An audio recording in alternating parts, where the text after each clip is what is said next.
et bienvenue à la chapelle en ligne. Je m'appelle Sandra et je suis la directrice des opérations dans une de nos chapelles à Montréal. Je suis vraiment contente que tu sois avec nous aujourd'hui et je salue particulièrement les personnes qui nous regardent pour la première fois.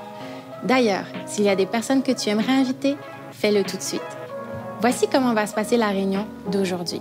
On va avoir des moments de louange avec le band de la chapelle et un message de notre pasteur principal, David Potti. Mais avant, j'ai quelques annonces pour toi. Bonne nouvelle pour nos réunions au Théâtre Fermant. Avec l'assouplissement des mesures sanitaires, nous pouvons accueillir plus de monde dans chacune de nos réunions. Afin de créer la meilleure ambiance possible, nous avons décidé d'offrir 2 réunions au lieu de 3, soit une le matin à 9h45 et l'autre en soirée à 19h. Et ce, dès cette semaine. Tu peux réserver ta place dès aujourd'hui en allant sur notre site web. C'est l'été et on s'est donné l'objectif de multiplier les occasions de se voir en tant que communauté et en famille. En plus de nos réunions au Théâtre Fermant de Montréal, nous organisons différents événements dans chacune de nos villes.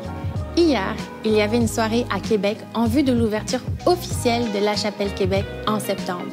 Aujourd'hui, si la météo le permet, un pique-nique est prévu au Parc Père Marquette à Montréal. D'autres événements vont être annoncés bientôt. Que tu sois à Gatineau, Québec ou Montréal, connecte-toi à nos médias sociaux et au groupe Facebook de ta chapelle pour ne rien manquer de ce qui s'en vient. C'est maintenant le temps de continuer notre road trip avec le pasteur David Potti. Mais juste avant, louons Dieu avec le band de la chapelle.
Bonjour, la chapelle. Est-ce que quelqu'un a déjà été en amour? Quelqu'un?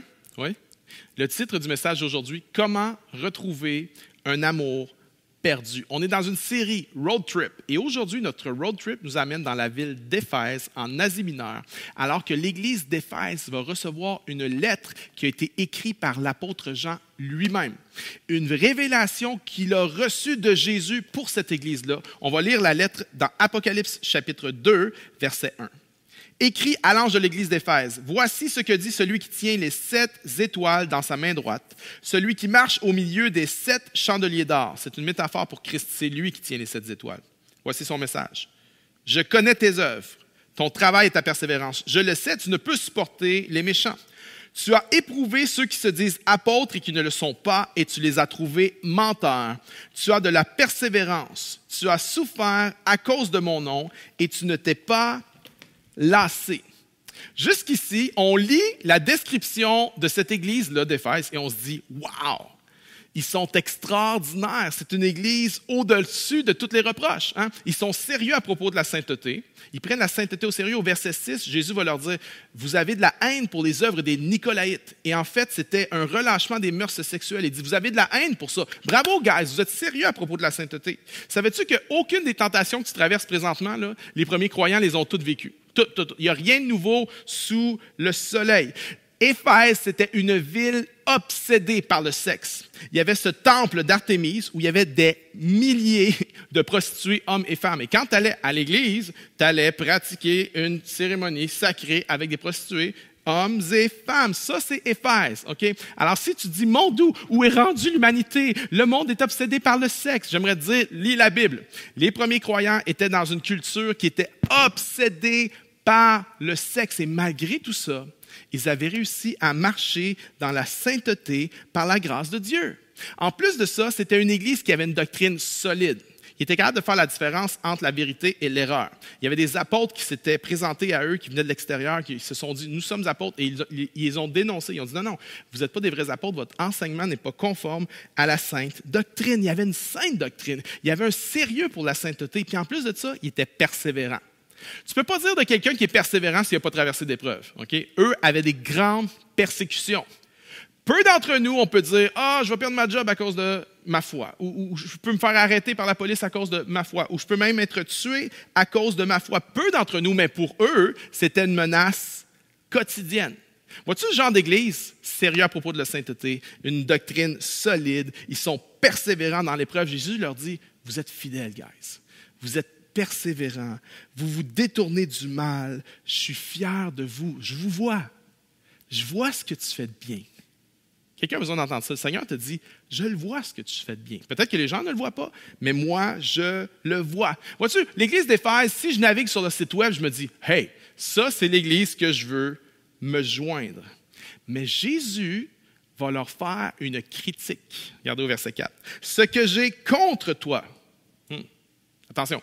Un ami a quelque chose contre toi, ta famille a quelque chose contre toi, c'est une chose. Mais lorsque le Seigneur Jésus lui-même a quelque chose contre toi, attention, OK, sors ton carnet, écris les paroles du Seigneur, parce que ces paroles sont lourdes. Je ne sais pas s'il y en a qui ont vu il y a quelques semaines, à l'Euro 2020, ou 2021, on ne sait plus, là, à l'Euro, Cristiano Ronaldo, juste par une parole, a fait perdre 4 milliards de dollars à Coke en capitalisation boursière parce qu'il a dit « Buvez pas du Coke, buvez de l'eau ». Les paroles de Ronaldo pèsent lourd. J'aimerais dire les paroles du Seigneur Jésus-Christ pèsent encore plus lourd. Alors, sors ton carnet et prends des notes. Voici ce que j'ai contre toi. C'est que tu as abandonné ton premier amour. Il y a une autre traduction qui dit « Toutefois, j'ai ceci contre toi, tu ne m'aimes plus comme tu m'aimais au début. » J'aime cette traduction-là parce qu'on se dit « OK, wow, ça c'est peut-être moi. » Et lorsqu'il dit « Tu as abandonné ton premier amour », il utilise le mot « agapé ». Il dit, tu ne m'aimes plus inconditionnellement. Tu ne m'aimes plus d'une façon à faire des sacrifices comme avant. Ton amour est devenu un peu transactionnel avec moi. Tu as perdu ta passion pour moi.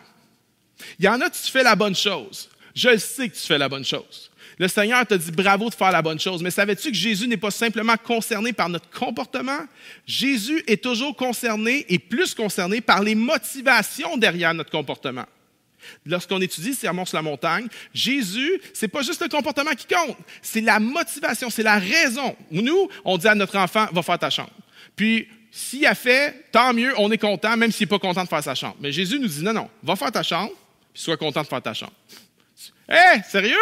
T'en demandes un peu trop, là, Jésus? Non. Jésus n'est pas simplement concerné par le comportement. Jésus est concerné par le cœur.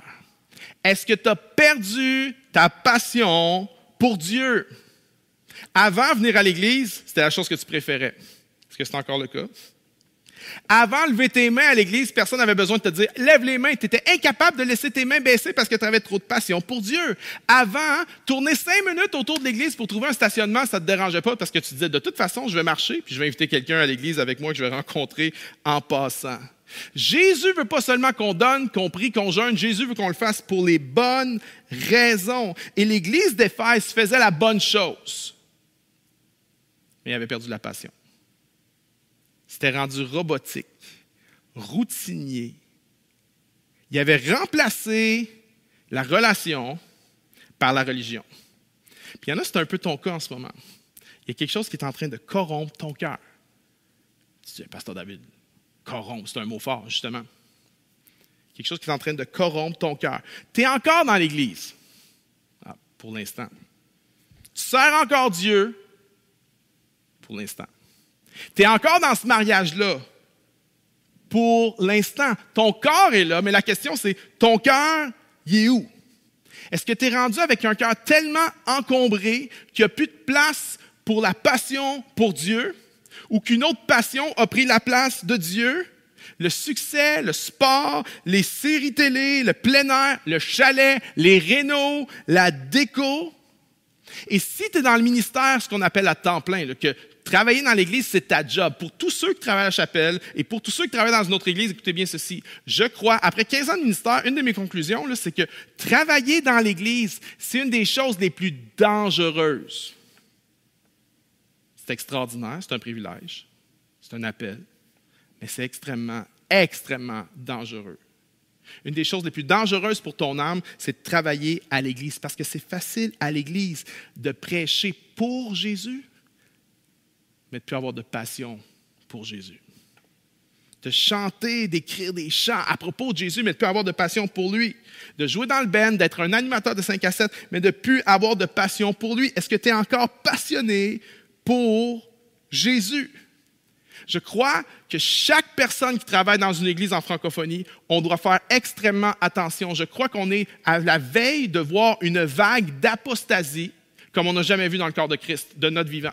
Oui, il va y avoir des grands réveils. Oui, il va y avoir des mouvements de Dieu. Il va y avoir des gens qui vont venir à Christ, mais on va le voir en même temps. Ça va être en parallèle. En même temps, il va y avoir une grande, grande vague d'apostasie. Il va y avoir une vague où les gens vont corrompre l'Évangile parce qu'ils vont avoir perdu leur passion pour Dieu. Au lieu de s'attacher à Christ et à la sainte doctrine, on va se mettre à s'attacher à ce que la Bible appelle des doctrines de démons. Toutes sortes de doctrines en ce moment où ce que tu peux écrire ce que tu veux, en fait. Ça, là, c'est tout un paquet de suggestions que tu peux interpréter à ta façon. Attention à ne pas perdre notre passion pour Dieu. Je me posais la question, combien de fils d'Éphèse sont à l'écoute en ce moment? Combien de personnes font la bonne chose, mais tu as perdu ta passion pour Dieu? Moi, je dois vous avouer, il y a des fois, la seule raison pourquoi je suis là, c'est parce que je suis le pasteur. J'aimerais ça vous dire que toute ma vie, là, j'ai eu une passion pour Dieu. C'est pas vrai. Il y en a qui aimeraient mieux que je te dise que c'est le cas, parce que tu te cherches une idole humaine à adorer. Je ne suis pas cette idole-là. Il y a eu des moments où Dieu a dû me confronter. Il y a eu des moments où Dieu a dû me parler. Et Dieu m'a parlé il y a quelques mois par ce texte-là. Où est ta passion? David, tu fais la bonne chose, tu fais la bonne affaire, tu es fidèle. Il n'y en a pas gros des fidèles comme toi aujourd'hui. Tu es fidèle, tu vas mourir en étant fidèle, tu vas serrer les dents. Mais ta passion est où? L'apôtre Paul a dit, il y a 3 choses qui demeurent. La foi, l'espérance et l'amour. Mais la plus grande des 3, c'est l'amour. Tu peux connaître tous les mystères de l'univers, hein? Les trous noirs, la physique quantique. Tu peux connaître tous les mystères de Dieu, connaître la dichotomie du Saint-Esprit, la trichotomie du Saint-Esprit. Mais si tu n'as pas l'amour de Dieu, Paul dit que tu es une cymbale qui retentit. Peux-tu imaginer, tu viens à l'église, puis le band, la seule chose qu'il y a, il n'y a pas de chanteur, pas de musicien, il y a juste un gars avec la cymbale. Autour de ta tête. Tu imagines? Qui veut vivre ça? Personne ne veut vivre ça. Paul dit, c'est ça ta vie si tu n'as pas l'amour. Si tu n'as pas cette passion pour Dieu et pour les autres. Un des problèmes qu'on a aujourd'hui dans le corps de Christ, c'est qu'on a perdu l'art de chercher Dieu, l'art de désirer Dieu. On a un peu une fausse conception de l'Évangile où on pense que lorsqu'on vient à Christ, c'est une ligne d'arrivée. Mais venir à Christ, c'est une ligne de départ. La seule raison pourquoi tu as pu venir à Christ, c'est que Christ t'a aimé le premier. En réponse à son amour, tu aimes Christ, mais après ça, tu dois continuer à désirer Christ pour que Christ continue à se révéler dans ta vie et à cultiver l'amour pour Christ dans ton cœur. C'est pas une ligne d'arrivée, c'est une ligne de départ. Jésus a dit, le plus grand commandement, c'est quoi? Aimer le Seigneur ton Dieu, de tout ton cœur, de toute ton âme, de toute ta pensée. Oui, c'est une question d'obéissance, mais c'est pas juste une question d'obéissance. Qu'est-ce qui se passe là-dedans? Ça compte pour Dieu. Mais tu te dis, mais pourquoi Dieu veut me forcer? Je peux pas forcer mes émotions. Je peux pas forcer ma passion. Je peux me forcer à obéir, mais je peux pas forcer ma passion. Jésus dit, tu as perdu ton premier amour. Ce livre-là est rempli d'hommes et de femmes qui ont brûlé pour Dieu. D'hommes et de femmes qui se sont battus, qui ont lutté avec Dieu pour brûler pour Dieu. Moïse est l'un de ceux-là. Moïse, là, au début de son ministère, il n'est pas concerné, il n'aime pas Dieu. Tout ce qu'il veut, c'est le succès. Tout ce qu'il veut, c'est faire la job. Puis Dieu lui dit, je vais être avec toi, Moïse. Je vais être avec toi, Moïse. Puis Moïse, il s'en fout. Il dit, ça va être quoi le signe? À quel signe? Je veux des signes, je veux des signes, je veux des signes. Mais à la fin de son ministère, Dieu dit à Moïse, OK, allez-y, toi puis le peuple, là, mais allez-y sans moi. Moi, je ne vais pas. Puis Moïse a dit, oh non, pas question. Moïse avait compris que la passion pour Dieu était bien plus importante que de faire des choses pour Dieu. Le roi David, il a dit dans le psaume 18, « Je t'aime, Éternel, ma force. » Wow! Je t'aime, Éternel. Combien d'hommes là sont assez hommes pour dire ça aujourd'hui? Il y en a, tu as trop de testostérone pour dire ça. Tu penses que tu es trop homme pour pouvoir dire « Je t'aime, Éternel. » J'ai rencontré un gars il y a plusieurs années, il avait dit à une femme dans notre église, « En tout cas, toi, là, c'est facile d'aimer Dieu pour toi, là, parce que tu es une femme, puis Dieu, c'est un homme. Moi aussi, si Dieu, c'était une femme, je l'aimerais. » Et là, je me dis, mais il n'a rien compris, lui. Là. Il n'a absolument rien compris.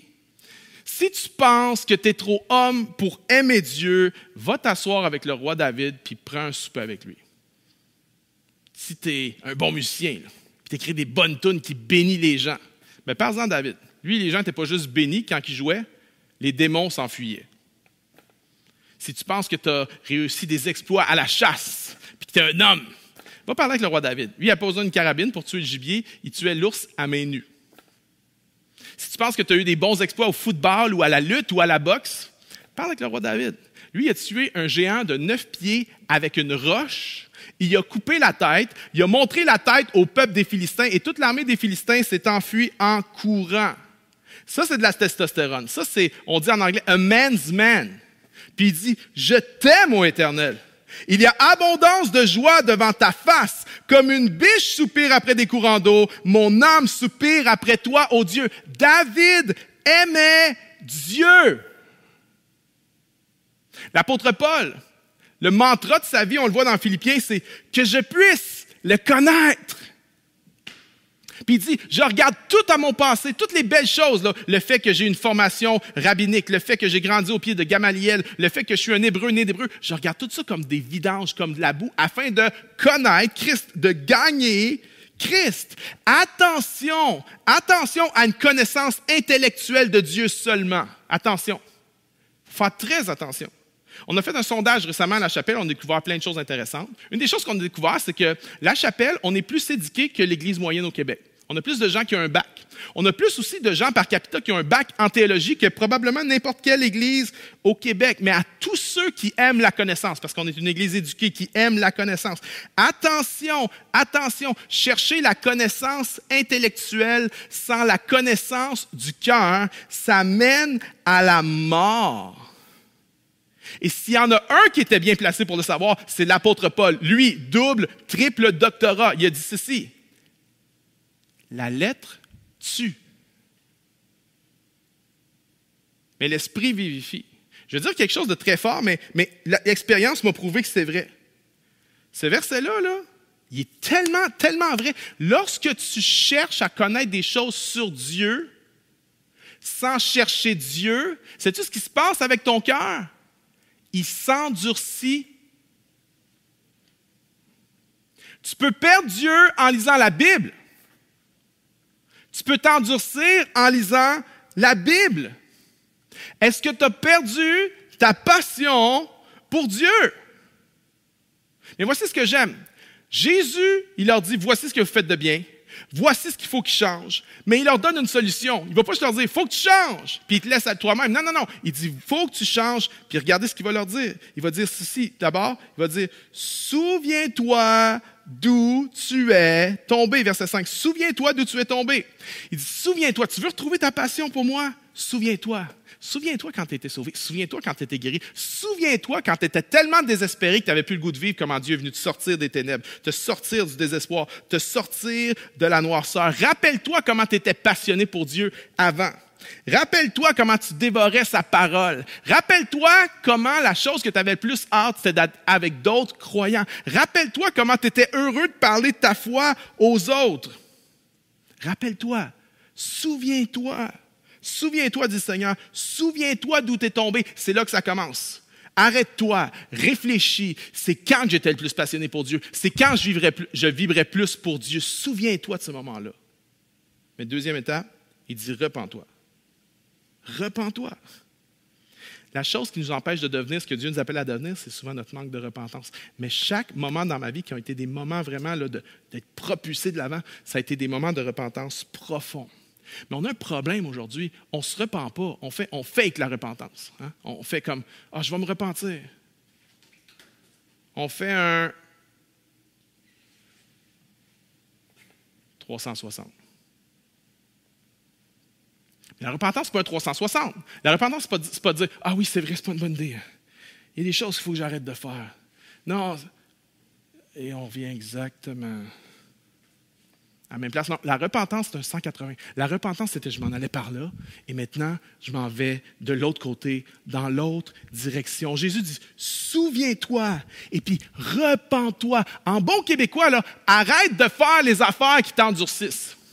Arrête donc de lire des genres de trucs qui t'endurcissent le cœur. Arrête donc de regarder des images qui vont corrompre ton esprit. Arrête donc de te tenir avec des gens qu'au lieu que ce soit toi qui les influences vers Dieu, c'est eux qui t'influencent loin de Dieu. Arrête donc d'avoir trop d'amusement dans ta vie qui est en train d'amener une apathie spirituelle et d'engourdir ton âme. Repens-toi. Souviens-toi. Repens-toi.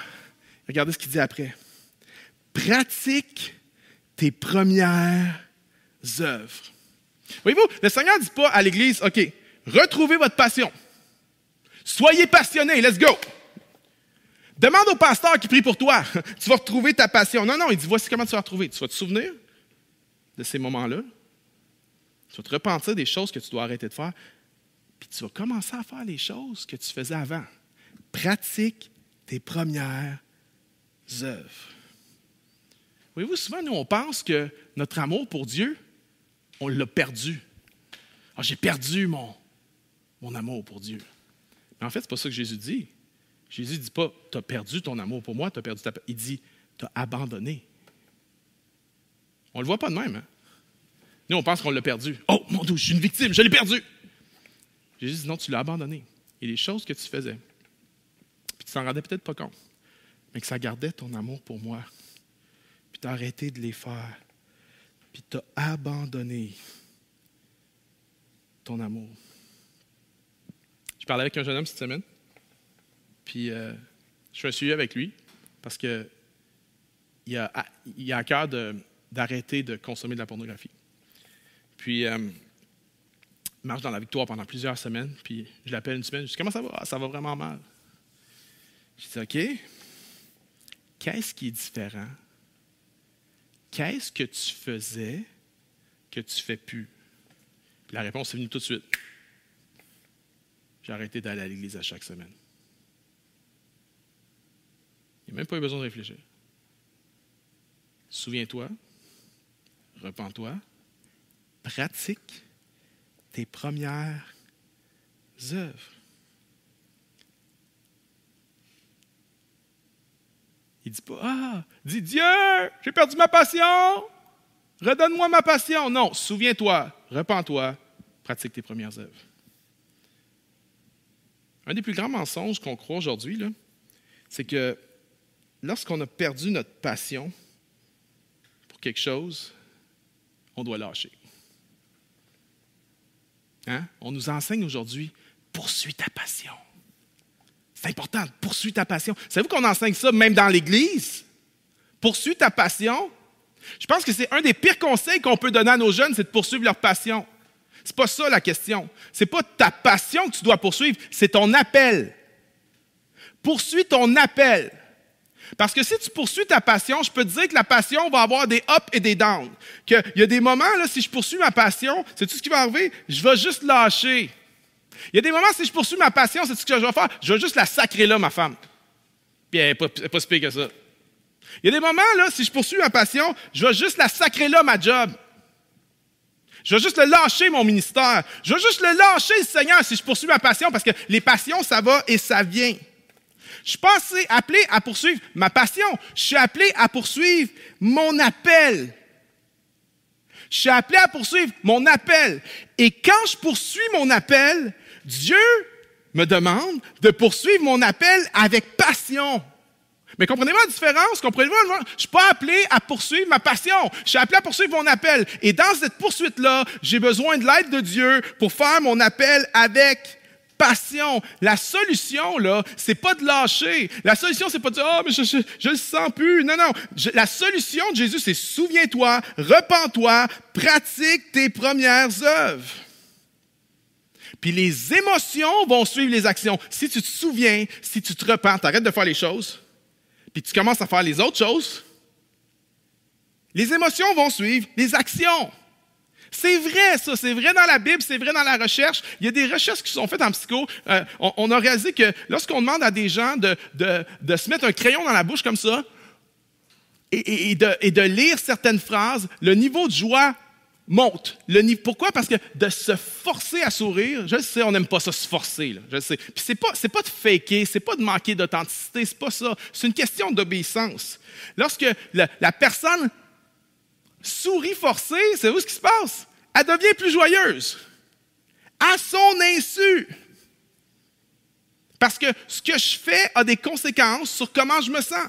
C'est pas juste comment je me sens qu'il y a des conséquences sur ce que je fais, c'est ce que je fais qui a des conséquences sur comment je me sens.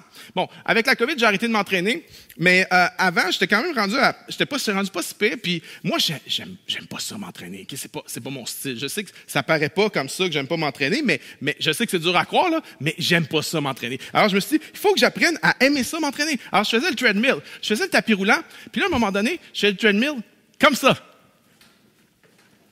Ma femme, elle me dit, « Mon Dieu, t'aimes donc bien ça, faire le treadmill? » Je dis, « Non, pas encore.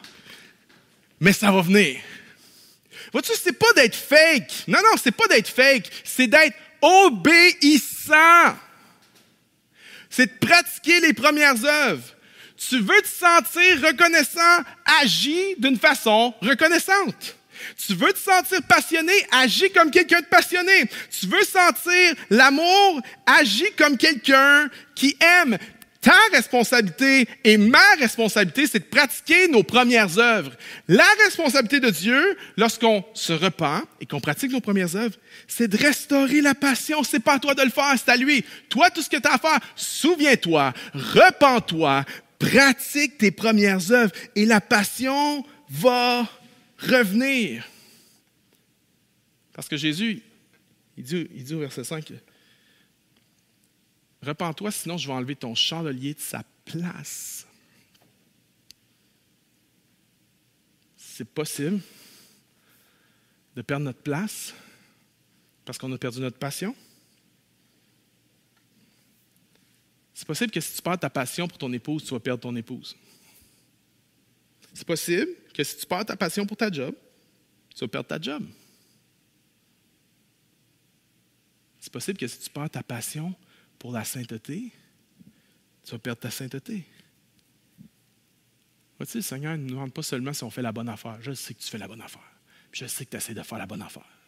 Puis je sais que tu essaies d'être un bon chrétien. Mais le Seigneur dit, non, je ne te demande pas juste si tu fais la bonne affaire. Il dit, je te demande, est-ce que tu m'aimes? Je ne sais pas s'il y en a qui aiment les comédies musicales. Moi, j'aime bien. Je ne suis pas un grand fan, mais j'aime bien ça. J'en ai vu quelques-unes. Ma préférée, mon top, La Mélodie du bonheur. Mais je sais, c'est Kéton à fond, mais je trippe. Oh, je trippe là-dessus. Si tu veux le regarder avec quelqu'un, je cherche quelqu'un pour regarder Mélodie du bonheur, appelle-moi, on va le regarder ensemble. Mais une autre aussi comédie musicale que j'aime bien, c'est Un violon sur le toit. En anglais, c'était Fiddler on the Roof. Ça a été pour la première fois sur Broadway en 1964 et mis en film, en cinéma, en 1971.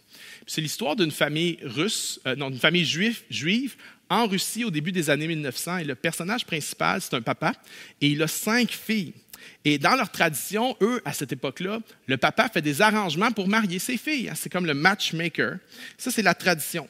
Mais le père a un problème. C'est que chacune de ses filles ne tombe pas amoureux du gars avec lequel il veut les matcher. Et tout le film, c'est une tension entre la tradition et l'amour. Il y a ce clash-là dans le film. Puis à un moment donné, le père, il commence à se poser des questions lui-même sur son propre mariage parce que son mariage a été arrangé par ses parents à lui. Alors à un moment donné, il se retrouve seul avec sa femme, il ferme la porte, puis bon, c'est une comédie musicale, fait qu'il chante, puis il dit Do you love me? Est-ce que tu m'aimes? Puis là, sa femme, elle le regarde comme si c'était un peu fou. Puis il dit Non. Goldie, elle s'appelle Goldie. Goldie, do you love me? Puis là, elle lui répond ceci. En chantant, bien sûr, là, c'est une comédie musicale. Elle lui répond, ça fait 25 ans que je suis avec toi, je lave ton linge, je cuis ta soupe, je traite ta vache, je t'ai donné 3 enfants, c'est si dur de parler d'amour après 25 ans. À peu près de même, OK?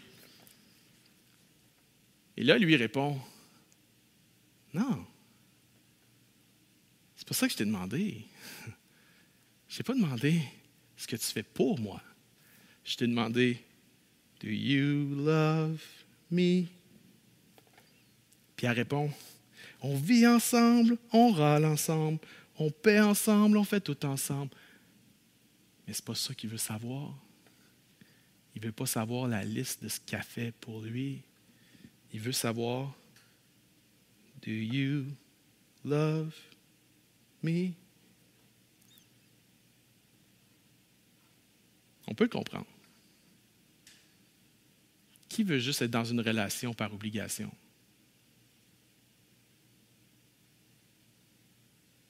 La question que le Seigneur nous pose, c'est, est-ce que tu m'aimes? Do you love me? Jésus l'a dit à Pierre. Pierre, est-ce que tu m'aimes? Oh, mais Seigneur, je regarde l'Église en ligne aujourd'hui. Non. Do you love me? Seigneur, je suis à l'Église en présentiel aujourd'hui. Check. Non, c'est pas ça que je t'ai demandé. Do you love me? Non, mais Seigneur, je suis bénévole à la chapelle. J'ai même donné dans l'offrande, j'ai même donné ma dîme. Seigneur, moi, je travaille à l'Église. Les sacrifices que j'ai faits, le salaire que je perds, là, c'est fort, Seigneur. Seigneur, c'est pas ça que je te parle. Do you love me? Est-ce que tu m'aimes? Puis quand Jésus a posé la question à Pierre, Pierre a dit, oui, je t'aime. Je t'aime, Jésus. Mais il n'a pas utilisé le même mot que Jésus. Jésus il a dit, est-ce que tu m'aimes agapé? Est-ce que tu m'aimes d'un amour qui est prêt à se sacrifier, d'un amour sans condition? Est-ce que tu m'aimes agapé, Pierre? Puis Pierre répond, oui, je t'aime, filio.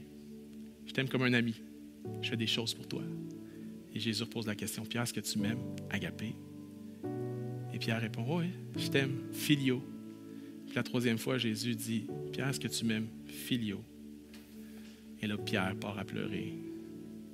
Parce que c'était sa confession qui disait, ouais, c'est ça. T'as raison. Je t'aime, mais je t'aime filio. Je t'aime pas agapé. Puis Jésus lui a dit une parole de grâce extraordinaire. Paie mes brebis. Ah ouais, va dans la game. Retourne dans la game, Pierre. La seule chose que j'ai besoin, là, c'est que tu acknowledges, que tu reconnaisses d'où tu es tombé, que tu te repentes, puis que tu pratiques tes premières œuvres. T'es mes brebis. Puis c'est ma job. C'est ma job. De remettre la passion en toi. Moi, c'est ce qu'on va faire. Je ne vais pas prier pour vous. Je vais faire quelque chose de différent. Prends 10 secondes pour te souvenir. C'est quand le moment de ta vie, la saison de ta vie, où tu avais le plus de passion pour Dieu. À quoi tu ressemblais.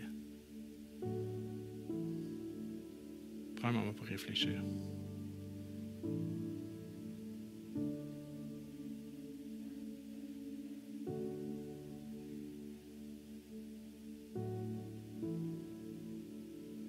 Maintenant, c'est quoi les choses qu'il faut que tu arrêtes de faire?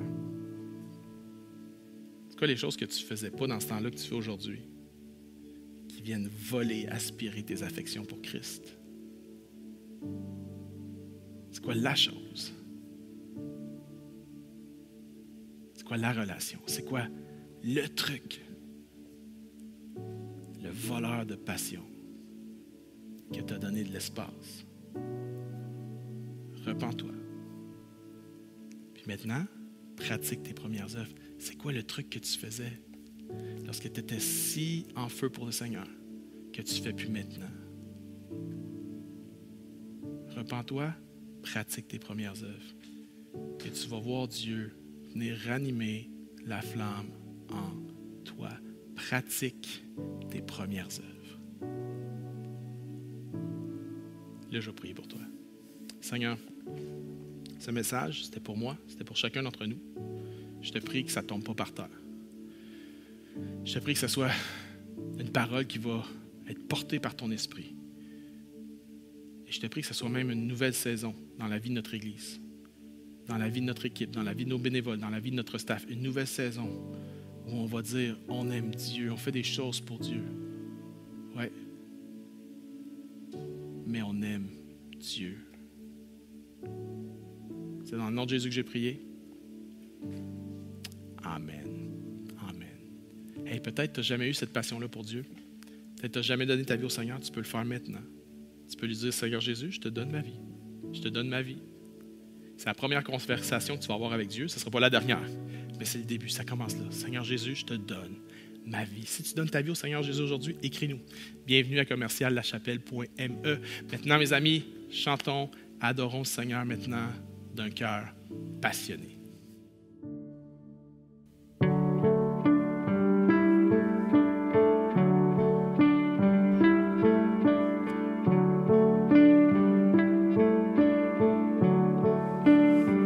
Je vois l'espace qui nous sépare et la montagne insurmontable. La nuit se lève sur mon désespoir. J'appelle à toi quand tout est noir. Dans les ténèbres, ta bienveillance toujours éclaire mon âme en peine. Tout est accompli tel qu'il est écrit. Jésus-Christ, mon espérance.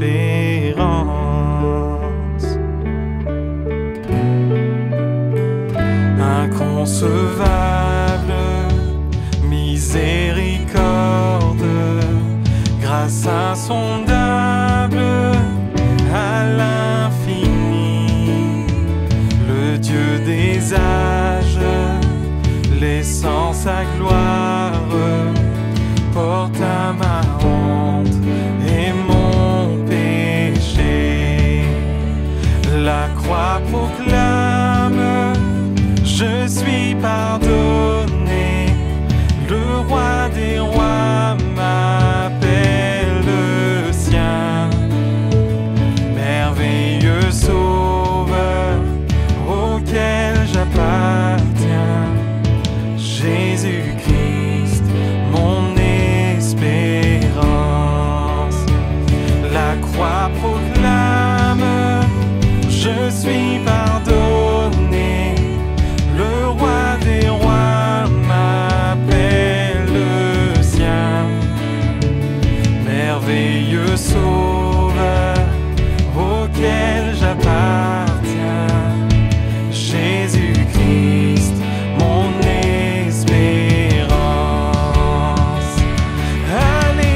promesse où son corps meurtri a repris vie.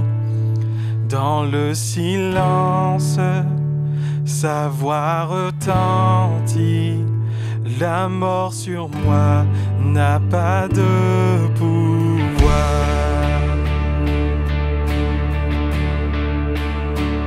Puis vint le matin de la promesse où son corps meurtri a repris vie. Dans le silence, sa voix retentit. La mort sur moi n'a pas de pouvoir. Jésus-Christ, à toi la victoire.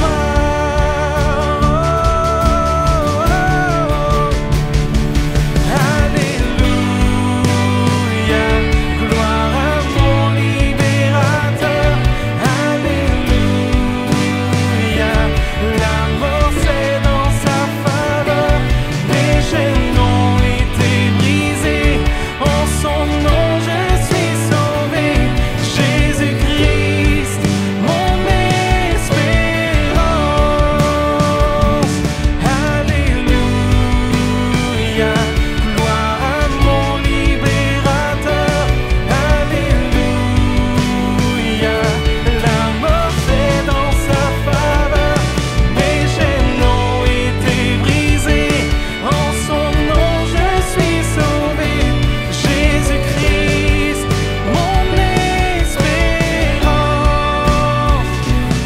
Jésus-Christ, mon espérance. Jésus-Christ, mon espérance.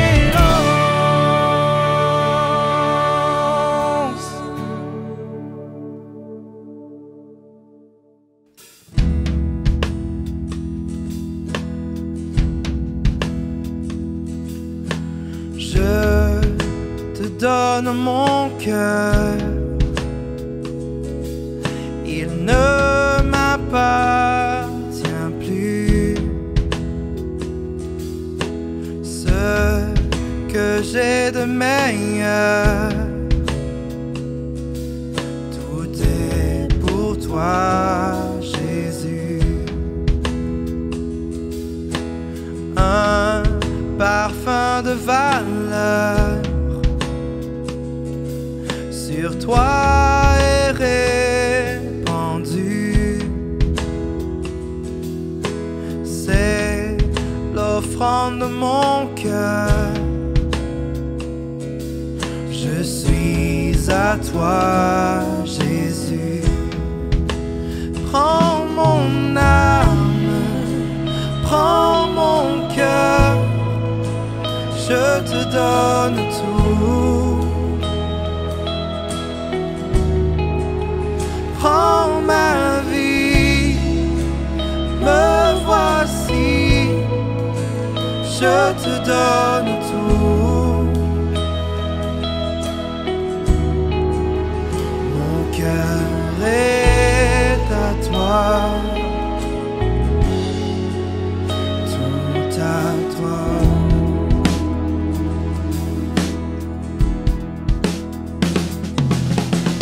Je te donne mon cœur, il ne m'appartient plus. Ce que j'ai de meilleur, tout est pour toi, Jésus. Oh, prends mon âme, prends mon cœur. Je te donne tout. Prends ma vie, me voici. Je te donne tout. Mon cœur est à toi. Tout à toi.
En tant que croyant, ce n'est pas toujours évident de garder notre passion pour Dieu vivante comme au premier jour.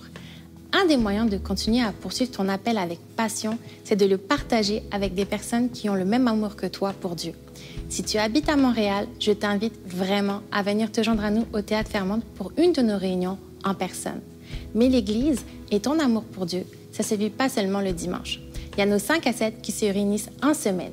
Si tu aimerais te joindre à un de ces groupes, visite notre site web. On va te diriger vers le meilleur groupe pour toi. On a aussi des groupes Facebook pour les gens de chacune de nos chapelles et même ceux de la chapelle en ligne. Finalement, tu peux participer à l'after sur Zoom tout de suite après cette réunion. Tu trouveras le lien pour t'y connecter sur notre site web. Merci pour ta générosité semaine après semaine, qui nous aide à célébrer l'Église en ligne et en personne et à organiser des événements qui nous permettent de sentir qu'on fait vraiment partie d'une grande famille. Tes dons nous permettent aussi de faire une différence autour de nous en répondant aux besoins de notre communauté. Tu peux donner de façon automatique par l'entremise de notre site web ou notre application mobile. C'est facile et sécuritaire. Il ne me reste plus qu'à te dire merci d'avoir été avec nous pour cette réunion. La semaine prochaine, c'est le pasteur Jean-Philippe Baudry de La Chapelle Québec qui fera un bout de chemin avec nous dans notre road trip. N'oublie pas de réserver ta place si tu veux être avec nous au Théâtre Fairmont. Mais tout de suite, on se rejoint dans notre after. Bonne semaine!